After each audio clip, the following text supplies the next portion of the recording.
Hello friends, welcome to the YouTube channel Vasani sir chemistry. આપણે last video લેક્ચરમાં chapter 4 NCERT બુકના સ્વાધ્યાયના 4.11 સુધીના એક્ઝામ્પલ્સ સોલ્વ કરાવ્યા છે। આજના વિડિયો લેક્ચરમાં આપણે 4.12 થી શરૂઆત કરીશું। મિત્રો, એક નમ્ર વિનંતી કે સ્વાધ્યાયના બધા જ એક્ઝામ્પલ્સ જે હું સોલ્વ કરાવું એ બધા પોતાના કેમિસ્ટ્રીના ચોપડામાં રકમ સાથે લખતા રહેજો, જેથી પરીક્ષા દરમિયાન તમારે રિવિઝન કરવામાં સરળતા રહે, ત્યારે દાખલાના સોલ્યુશન શોધવા ના પડે। તો ચાલો આપણે સ્ટાર્ટ કરીએ સ્વાધ્યાયનો 4.12। એની અંદર આપણને એક પ્રક્રિયાની અંદર પ્રક્રિયક એ અને પ્રક્રિયક બી આપેલો છે। એમાં પ્રક્રિયા એના સંદર્ભમાં પ્રથમ ક્રમની કહ્યું છે અને બીના સંદર્ભમાં શૂન્ય ક્રમની પ્રક્રિયા કહ્યું છે। તો સૌથી પહેલાં તો એના સંદર્ભમાં પ્રક્રિયાક્રમ અને બીના સંદર્ભમાં પ્રક્રિયાક્રમ આપ્યો છે, તેના ઉપરથી આપણે વેગ નિયમનું સૂત્ર લખી નાખીએ। વિકલનીય વેગ સમીકરણ ટૂંકમાં લખી નાખીએ। અહીં પ્રક્રિયા વેગ બરાબર કે ઇન્ટુ એની સાંદ્રતાની એક ઘાત થશે। કેમ? કારણ કે એના સંદર્ભમાં પ્રથમ ક્રમની પ્રક્રિયા છે, બીના સંદર્ભમાં શૂન્ય ક્રમની પ્રક્રિયા છે, એટલે બીની સાંદ્રતાની 0 ઘાત થશે। તો આપણે પેલા ઉપરની રકમ પરથી પ્રક્રિયા વેગનું વિકલનીય વેગ સમીકરણ લખ્યું, પણ કોઈ પણ સાંદ્રતાની 0 ઘાત એટલે 1 થાય, એટલે 1 ગુણાકારમાં લખવાની જરૂર હોતી નથી। તો માટે આને આપણે થોડું વ્યવસ્થિત કરીને લખીએ તો આપણો પ્રક્રિયા વેગ બરાબર કે ગુણ્યા એની સાંદ્રતા થશે। આ આપણું સમીકરણ મળ્યું। તો આપણને રકમમાં એક કોષ્ટક દોરીને આપ્યો છે અને કોષ્ટકમાં ખાલી જગ્યાઓ પૂરવાનું કીધું છે। જેમ કે કોષ્ટકમાં પ્રયોગ 1, 2, 3 અને 4 પ્રયોગોના અવલોકનો આપેલા છે, અને બીજા પ્રયોગમાં ખાલી જગ્યા આપી છે, ત્રીજા પ્રયોગમાં ખાલી જગ્યા આપી છે, ચોથા પ્રયોગમાં ખાલી જગ્યા આપી છે। ખાલી જગ્યાઓ આપણે એની કિંમત શોધવાની છે। તો પ્રયોગ 1માં ખાલી જગ્યા નથી આપી ક્યાંય, એમાં એની સાંદ્રતા આપી છે, બીની સાંદ્રતા આપી છે અને પ્રક્રિયા વેગ પણ આપેલો છે। તો પહેલાં આપણે બીજો, ત્રીજો અને ચોથાની ખાલી જગ્યાઓ પૂરવી હોય, એની કિંમત મેળવવી હોય તો પ્રયોગ 1 પરથી વેગ અચળાંક કે શોધવો પડે। એટલે આપણે દાખલાની શરૂઆત કરીશું। પ્રયોગ 1 પરથી આપણે વેગ અચળાંક કે શોધવો છે। તેમાં પ્રક્રિયા વેગનું મૂલ્ય કેટલું છે? તો 2 ગુણ્યા 10⁻² ઘાત બરાબર કે શોધવો છે। એની સાંદ્રતા 0.1 છે। બીની સાંદ્રતા મૂકવાની જરૂર જ નથી, કારણ કે બીની સાંદ્રતાની 0 ઘાત છે એટલે 1 જ થઈ જશે। તો કે શોધવો છે તો આ છેદમાં જશે, તો માટે વેગ અચળાંક કે બરાબર 2 ગુણ્યા 10⁻² ઘાત છેદમાં 0.1। ચલો રકમમાં થોડું સાદુરૂપ સમજો। 2 ગુણ્યા 10⁻² ઘાત છેદમાં 0.1 છે। 0.1 એટલે 1/10 લખાશે, અને આ છેદનો છેદ ક્યાં જશે? અંશમાં, એટલે 10 ઉપર ગયો, તો અહીંયા 2 ગુણ્યા 10⁻1 ઘાત થશે। પાછી 10⁻1 ઘાત થાય એટલે 0.2 લખાશે આને। તો માટે આપણને વેગ અચળાંક કે બરાબર 0.2 મળી જશે। વેગ અચળાંક કેનો એકમ શું થશે? તો આના ઉપરથી આપણે કેને સૂત્રનો કરતા બનાવો તો કે બરાબર પ્રક્રિયા વેગ છેદમાં એની સાંદ્રતા। ચલો, પ્રક્રિયા વેગનો એકમ શું થશે? મોલર પ્રતિ મિનિટ।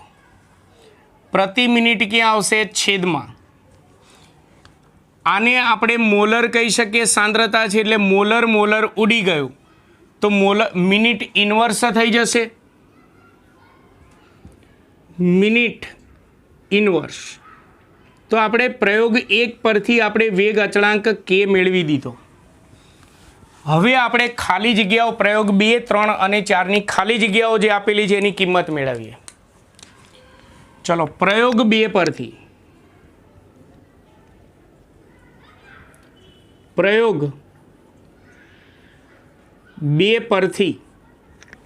ચલો આની અંદર બધી કિંમત મૂકવાની છે. આપણે એની સાંદ્રતા શોધવાની છે. તો પ્રયોગ 2માં પ્રક્રિયા વેગ આપ્યો છે, આની અંદર મૂકી દો. તો 4 ગુણ્યા 10⁻2 બરાબર, ચલો કેનું મૂલ્ય પ્રયોગ 1 પરથી મેળવ્યું ગુણ્યા એની સાંદ્રતા આપણે શોધવાની છે. તો પોઈન્ટ 2 જે છે એ સામે લઈ જાઓ. તો માટે તમને એની સાંદ્રતા બરાબર 4 ગુણ્યા 10⁻2 છેદમાં 0.2 કરી નાખવાનું બરાબર.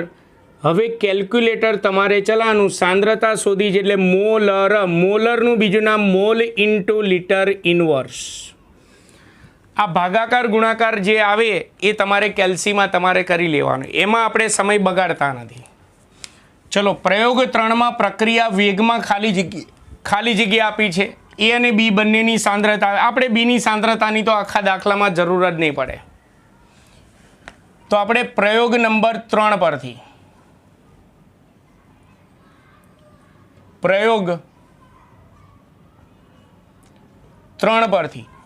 પ્રક્રિયા વેગ શોધવાનો છે. તો એને એમ રાખો, પ્રક્રિયા વેગ દરેક વખતે કેનું મૂલ્ય પ્રયોગ 1 પરથી શોધ્યું છે એ લખી નાખો 0.2 ગુણ્યા એની સાંદ્રતા 0.4 એટલે 0.08 જવાબ આવશે. પ્રક્રિયા વેગ છે એટલે એનો એકમ શું આવશે? Molar into minute inverse. Molar ના લખો હોય તો mall into litre inverse into minute inverse થશે. ચલો ચોથા પ્રયોગ પરથી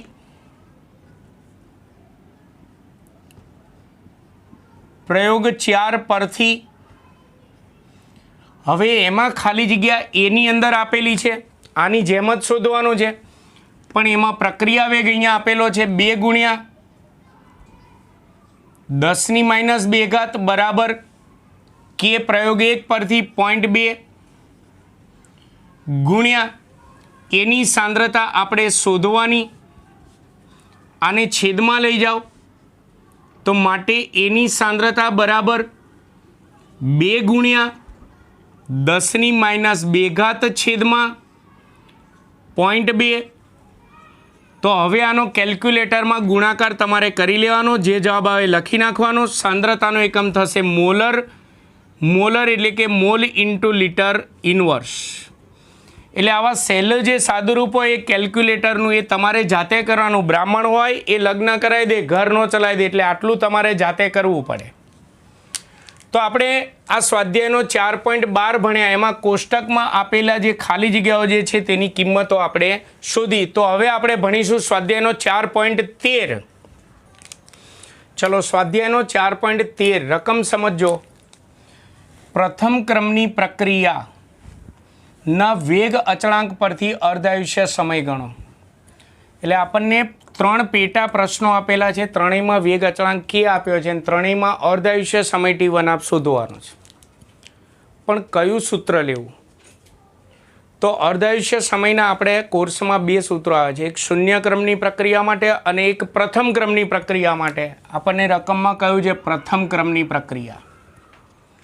તો પહેલાં તો પ્રથમ ક્રમની પ્રક્રિયા માટે અર્ધાયુષ્ય સમય T1 સૂત્ર આવડતું હોવું જોઈએ. T1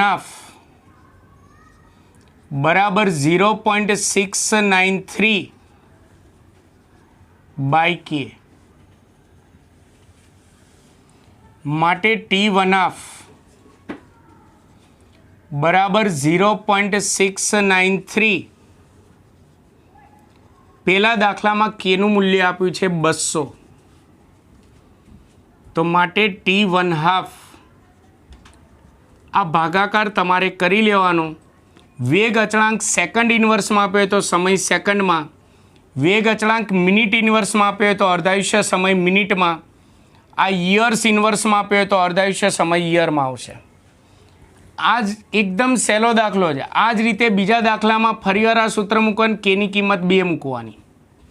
ત્રીજા દાખલામાં ફરીવાર આ સૂત્ર મૂકવાનું, કેની કિંમત 4 મૂકવાની. આનો આ દાખલો આ જ રીતે 3 વાર ગણવાનો છે. એકદમ સહેલો દાખલો, ચોપડામાં ગણતા રહેજો. એટલે આની અંદરથી બીજો અને ત્રીજો દાખલો તમારે જાતે સ્વપ્રયત્ન તમારે ગણવાનો છે. આ રીતે ગણવાનું, સૂત્ર મૂકી કે એની કિંમત જ મૂકવાની છે. તો તમને સ્વાધ્યાયનો 4.13 જે છે એ મેં અહીંયા પૂરો કર્યો.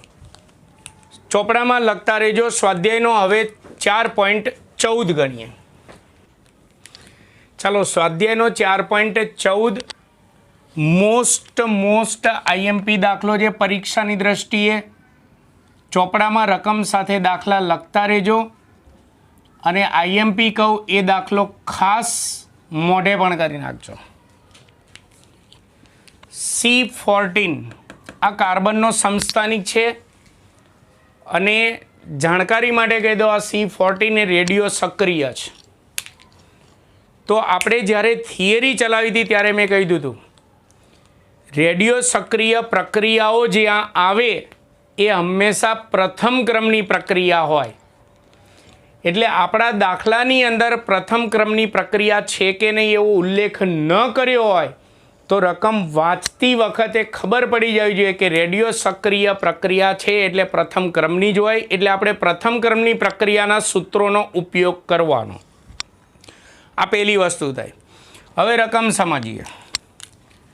C14નો રેડિયો એક્ટિવ ક્ષયનો અર્ધાયુષ્ય સમય. રેડિયો એક્ટિવ ક્ષય હંમેશા કોઈ પણ રેડિયો સક્રિય તત્વ હોય, રેડિયો એક્ટિવ તત્વ હોય, એના કેન્દ્રમાંથી આલ્ફા, બીટા કે ગેમા જેવા વિકિરણોનું ઉત્સર્જન થતું હોય. એટલે એનું ક્ષયન થાય, એટલે કે એની સાંદ્રતા ધીમે ધીમે ઘટતી જાય. એટલે આપણને એવું કીધું છે કે આના ક્ષયનો અર્ધાયુષ્ય સમય એટલે કે C14ની સાંદ્રતા અડધી થવા માટે લાગતો સમય 5730 વર્ષ છે. એટલે સૌથી પહેલાં આપણને રકમમાં રેડિયો એક્ટિવ તત્વ C14નો અર્ધાયુષ્ય સમય T½ આપણને આપી દીધો છે 5730 વર્ષ. ચલો, ત્યાર પછી એક પુરાતાત્વિક કૃત્રિમ વસ્તુ. એટલે આપણે નથી ઘણી વખત છાપામાં કે ન્યૂઝ ચેનલમાં આવતું અશ્મિ મળી આવ્યું. એક પુરાતાત્વિક કૃત્રિમ વસ્તુ એટલે કે લાકડાનું એક અશ્મિ મળી આવેલું છે કે જે જીવિત વૃક્ષમાં મળેલા C14ના માત્ર 80% કાસ્ટ ધરાવે છે. એટલે આપણને જે અશ્મિ પુરાતાત્વિક કૃત્રિમ લાકડાની વસ્તુ મળી આવી છે એની અંદર C14નું પ્રમાણ એ જીવિત વૃક્ષમાં જે C14નું પ્રમાણ જે હોય એના કરતાં 80% પ્રમાણ છે. જીવિત વૃક્ષમાં જેટલું પ્રમાણ હોય, C14ની જેટલી સાંદ્રતા હોય, આપણને જે વસ્તુ મળી આવી છે એની અંદર C14નું પ્રમાણ આના કરતાં, જીવિત કરતાં આમાં 80% છે. તો એના માટે પહેલાં ધારી લઈએ, ધારો કે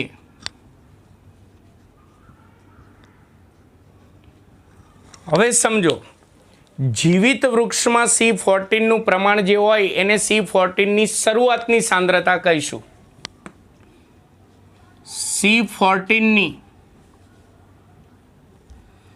C14 આપણા માટે પ્રક્રિયક છે. એની શરૂઆતની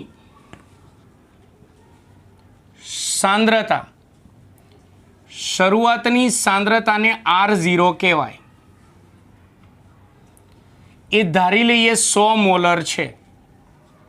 100 મોલર છે. મેં કહ્યું હતું કે હંમેશા ટકાવારીમાં સાંદ્રતા આપેલી હોય ને ત્યારે શરૂઆતની સાંદ્રતા 100 મોલર ધારવાની. ગમે તે ધારી શકાય, પણ આપણે 100 મોલર ધારીએ ને તો ટકાવારી 100 દીઠ હોય એટલે આપણને અંતિમ સાંદ્રતામાં તકલીફ ના પડે. ચલો, જીવિત વૃક્ષમાં C14નું પ્રમાણ 100 મોલર છે. તો હવે આપણને પુરાતત્વિક કૃત્રિમ વસ્તુ મળી છે, એમાં C14નું પ્રમાણ આના 80% એટલે 100 મોલરના 80% એટલે 80 મોલર થયું. તો એનો મતલબ કે આપણે પુરાતત્વિક પદાર્થની અંદર C14નું પ્રમાણ જે હોય એને આપણે C14ની અંતિમ સાંદ્રતા કહેવાય.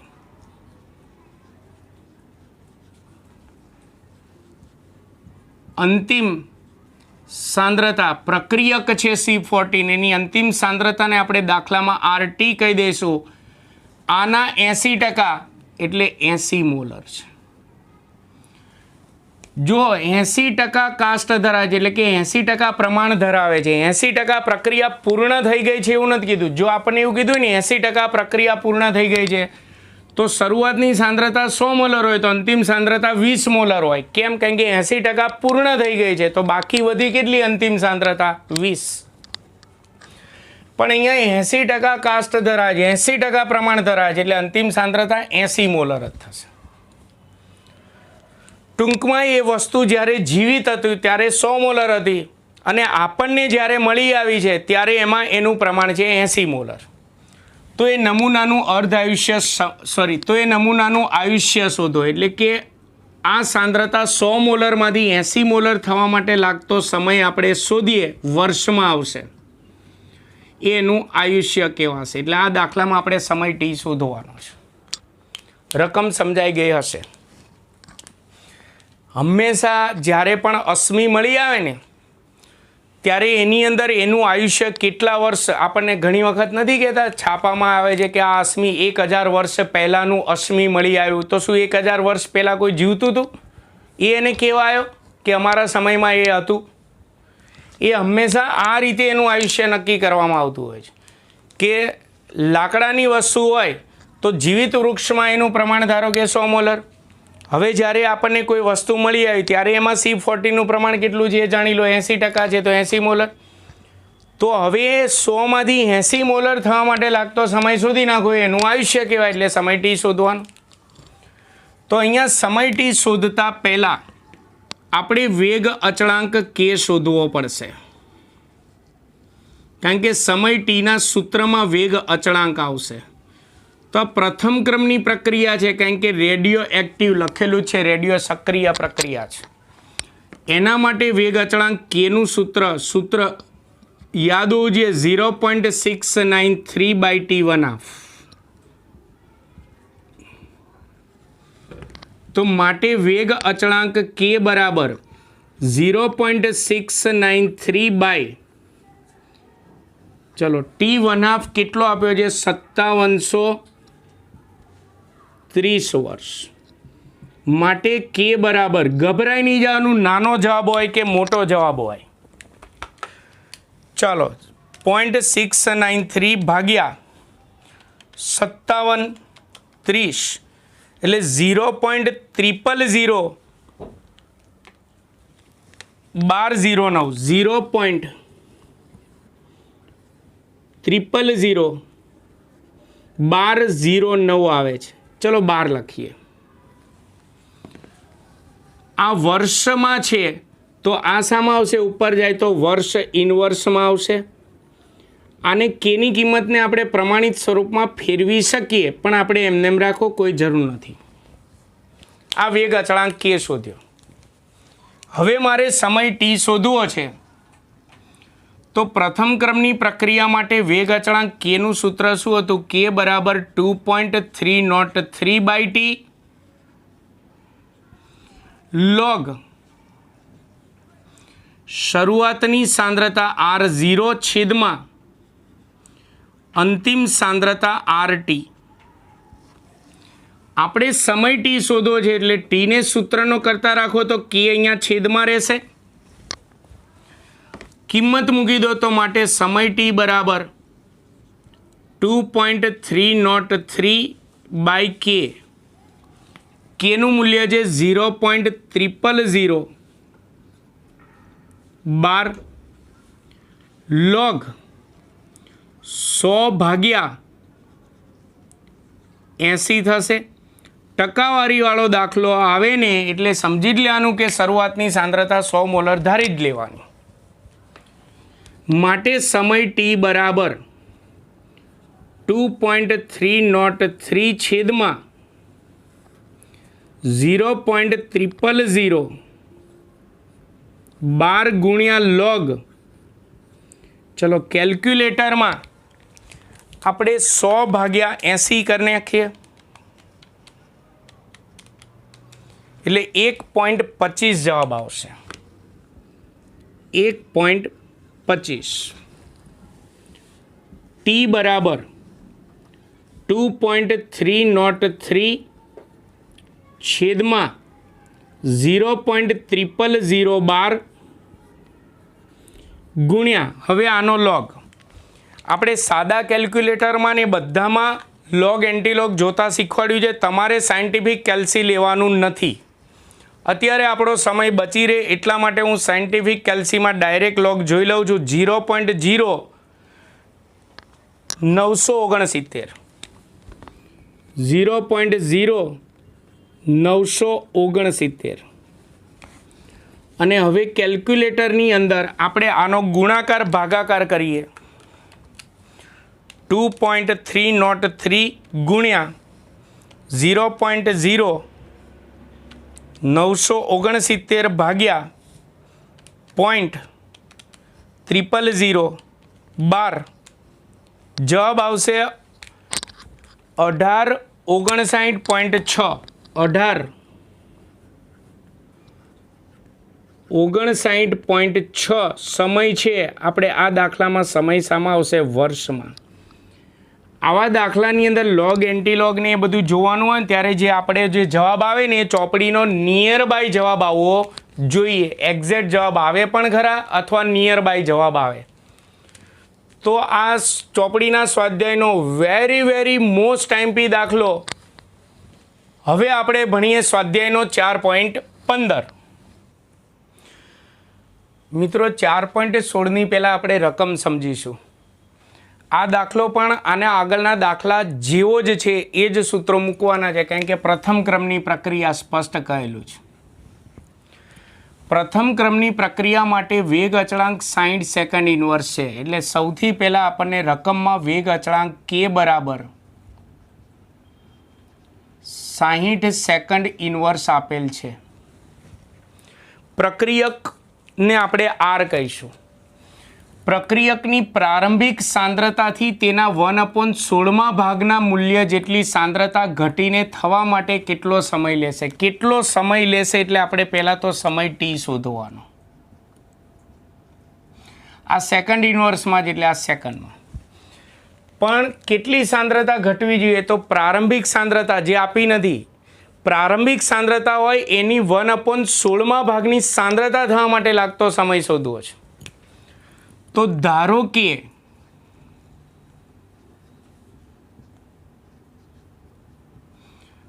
પ્રારંભિક સાંદ્રતા, પ્રક્રિયકની પ્રારંભિક સાંદ્રતા, પ્રક્રિયકની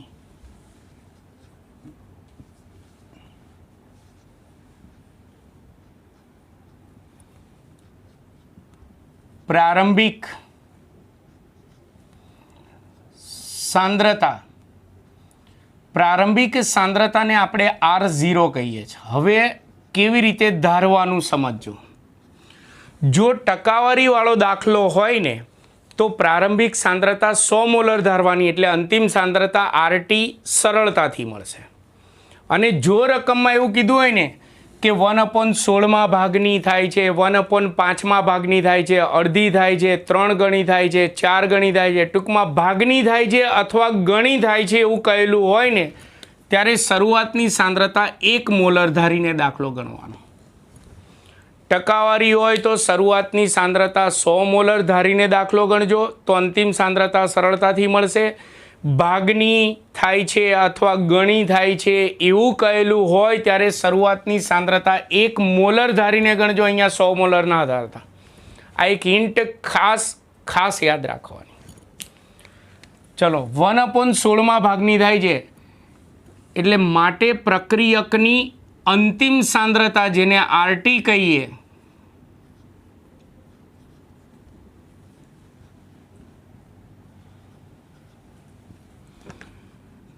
તો આ શરૂઆતની સાંદ્રતા જે છે એની 16મા ભાગની 1 મોલર છે એટલે એનો 16મો ભાગ એટલે 1/16 મોલર જ થાય.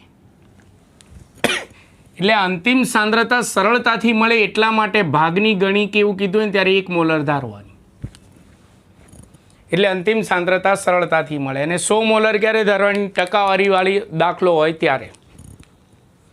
ચલો હવે આપણે સમય ટી શોધવો છે. પ્રથમ ક્રમની પ્રક્રિયા છે તો પ્રથમ ક્રમની પ્રક્રિયા માટે સમય ટીનું સૂત્ર યાદ હોવું જોઈએ. ટી બરાબર આગળના દાખલામાં જ આપણે ગણ્યા 3.303/k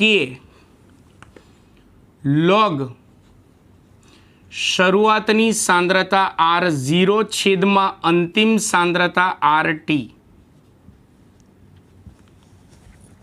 ફરક એટલો છે, આગળના દાખલામાં આપણે કે પહેલાં શોધવો પડ્યો તો અહીંયા કે આપેલો છે.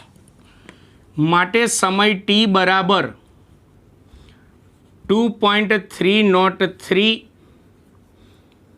કેનું મૂલ્ય 60 લોગ. હવે સમજો, શરૂઆતની સાંદ્રતા 1 મોલર છેદમાં અંતિમ સાંદ્રતા 1/16 મોલર. તો આ છેદનો છેદ ક્યાં જશે? અંશમાં. તો માટે સમય ટી બરાબર 2.303 છેદમાં 60 ગુણ્યા log 16 વધશે. માટે સમય ટી બરાબર 2.303 છેદમાં 60 ગુણ્યા, હું અત્યારે સમય બગાડ્યા વગર સાયન્ટિફિક કેલ્ક્યુલેટરથી 16નો લોગ જોઈ લઉં છું. 1.2041 1.2041. અને હવે કેલ્ક્યુલેટરમાં તમારે ગુણાકાર ભાગાકાર તમારે જાતે કરવાનો એટલે સમય ટી મળી ગયો આપણને. કેસ આમાં જે સેકન્ડ ઇન્વર્સમાં ઉપર જાય તો સેકન્ડમાં, એટલે જવાબ સેકન્ડમાં આવશે. આ ગુણાકાર ભાગાકાર તમારે કરવાનો. એટલે આ મોસ્ટ ટાઈમપી હિન્ટ યાદ રાખજો. ટકાવારીમાં દાખલો હોય તો શરૂઆતની સાંદ્રતા 100 મોલર ધારવાની. આટલામાં ભાગની થવા માટે 2 ગણી થવા માટે ભાગ અથવા ગણી કીધું હોય ત્યારે શરૂઆતની સાંદ્રતા 1 મોલર ધારવાની. એટલે અંતિમ સાંદ્રતા શોધવામાં સરળતા રહેશે. તો આ મેં એકદમ સરળ પદ્ધતિથી 4.16 ગણાવ્યો. તો હવે આપણે ગણીએ 4.17. સ્વાધ્યાયનો 4.17 ગણાવવું એ પહેલાં મારે એક સ્પષ્ટતા કરવાની રહી ગઈ. ઘણાને એમ થશે કે સાહેબે સ્વાધ્યાયમાંથી 4.15મો દાખલો ગાપ્યો. ખરેખર એ દાખલો નથી, એ આલેખ છે. આલેખ પરથી દાખલો છે. એટલે આપણે બોર્ડની પરીક્ષાની અંદર આલેખ દોરવાના આવતા નથી. એટલે 4.15 કોઈએ કરવાની જરૂર પણ નથી. હવે આપણે ગણીએ 4.17. આ પણ વેરી મોસ્ટ આઈએમપી દાખલો છે. આજના વિડીયો લેક્ચરમાં 2 મોસ્ટ આઈએમપી દાખલા, એક C14 વાળો અને એક આ દાખલો. કેન્દ્રીય વિસ્ફોટન દરમિયાન, પહેલાં તો આટલું વાંચીએ એટલે ખબર પડી જાય. કેન્દ્રીય વિસ્ફોટનની પ્રક્રિયા એટલે રેડિયો સક્રિય પ્રક્રિયા, એટલે પ્રથમ ક્રમની પ્રક્રિયા કહેવાય. એટલે આપણે આની અંદર સૂત્રો જે છે એ પ્રથમ ક્રમની પ્રક્રિયાના સૂત્રો જે છે એ આપણે વાપરવાના છે. ચલો, કેન્દ્રીય વિસ્ફોટનની પ્રક્રિયા થઈ રહી છે એ દરમિયાન નિપજોમાંની એક સ્ટ્રોન્શિયમ 19 છે. એટલે આપણે સ્ટ્રોન્શિયમ 19 બને છે. તેનો અર્ધાયુષ્ય સમય 28.1 વર્ષ છે. એટલે આપણને રકમમાં સ્ટ્રોન્શિયમ 19નો અર્ધાયુષ્ય સમય T½ બરાબર 28.1 વર્ષ આપેલ છે. જો તે જ સમયે તાજા જન્મેલા બાળકના હાડકામાં 1 માઇક્રોગ્રામ સ્ટ્રોન્શિયમ 19 કેલ્શિયમના બદલે શોષાયેલું હોય તો, એટલે એનો મતલબ કે તાજા જન્મેલા બાળકના હાડકામાં 1 માઇક્રોગ્રામ જેટલું સ્ટ્રોન્શિયમ છે. તાજું જન્મેલું બાળક છે એટલે હજી એને જીવન જીવવાનું બાકી છે. એટલે શરૂઆતમાં એના શરીરમાં જે સ્ટ્રોન્શિયમનું પ્રમાણ હોય એ પ્રક્રિયકની આપણી શરૂઆતની સાંદ્રતા R0 થશે. એટલે રકમમાં તાજા જન્મેલા બાળકના શરીરમાં સ્ટ્રોન્શિયમ 19 જે છે એની શરૂઆતની સાંદ્રતા કહેવાશે 1 માઇક્રોગ્રામ લખેલું છે. આપણે ગ્રામમાં ફેરવી દઈએ તો 10⁻6 ગ્રામ થશે.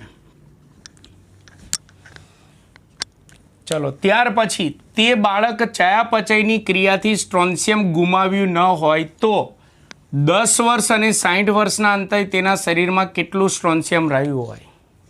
એટલે આપણે આની અંદર 2 દાખલા ગણવાના. એક પહેલો દાખલો જોજો બરાબર, ટી બરાબર 10 વર્ષનું એ બાળક થાય ત્યારે તેમાં સ્ટ્રોન્શિયમનું પ્રમાણ કેટલું હોય. શરૂઆતમાં જન્મ્યું ત્યારે આટલું હતું તો 10 વર્ષ પછી કેટલું, એટલે 10 વર્ષ પછીની અંતિમ સાંદ્રતા RT આપણે શોધવાની. આ ગ્રામમાં છે એટલે આ ગ્રામમાં આવશે. અને બીજો દાખલો આપણે એ બાળક 60 વર્ષનું થાય. જો કે 60 વર્ષનું થાય ત્યારે એને બાળક ન કહેવાય. એની ઉંમર 60 વર્ષ થાય ત્યારે સ્ટ્રોન્શિયમનું પ્રમાણ કેટલું થાય એના શરીરમાં, એટલે એની અંતિમ સાંદ્રતા શોધવાની ગ્રામમાં. જન્મ્યું ત્યારે તેમનું જે પ્રમાણ આપ્યું હતું એની શરૂઆતની સાંદ્રતા 10 વર્ષની ઉંમર પછીનું પ્રમાણ અને 60 વર્ષની ઉંમર પછીનું પ્રમાણ, એટલે અંતિમ સાંદ્રતા RT 2 વખત શોધવાની છે.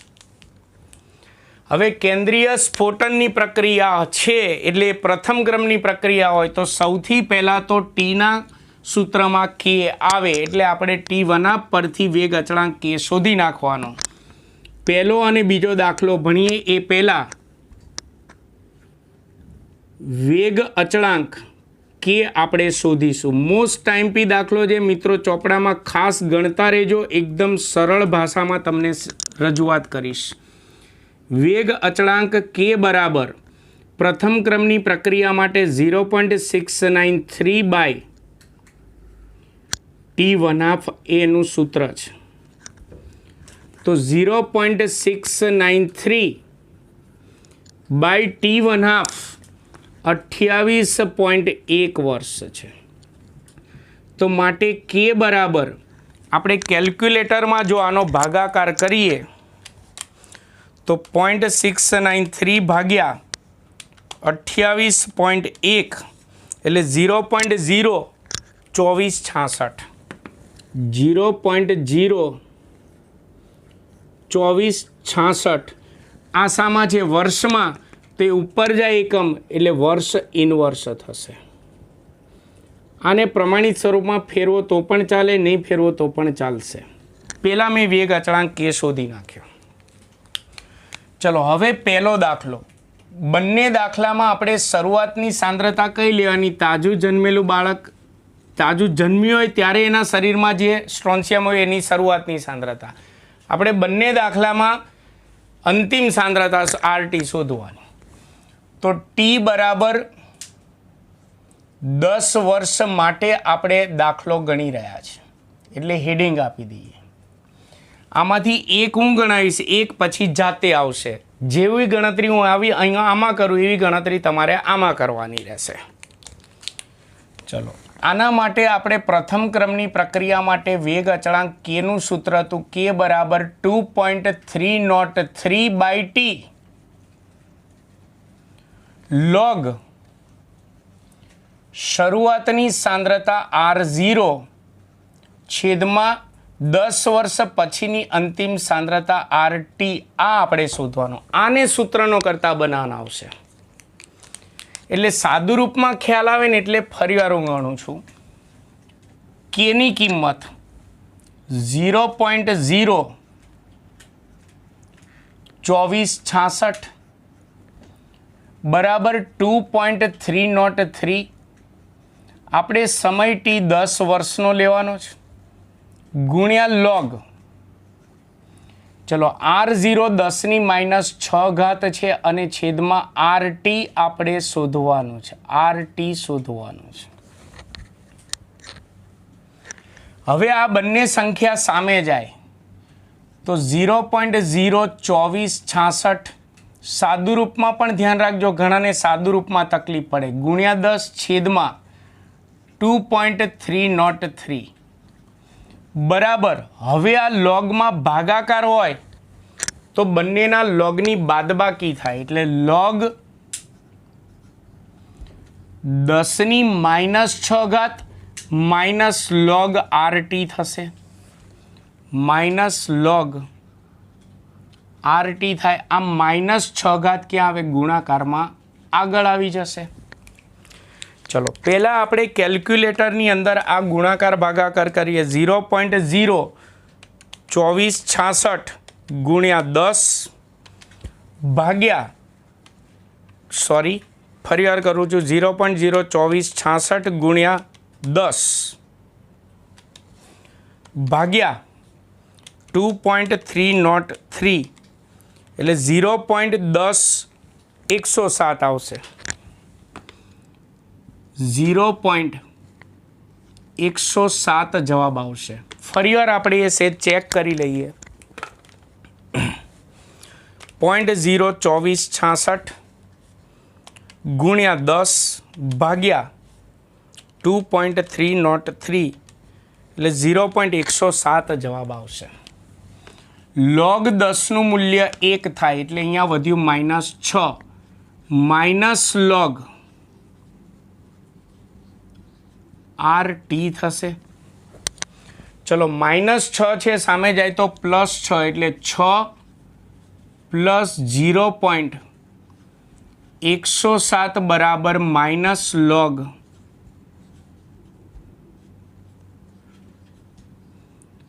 RT થશે.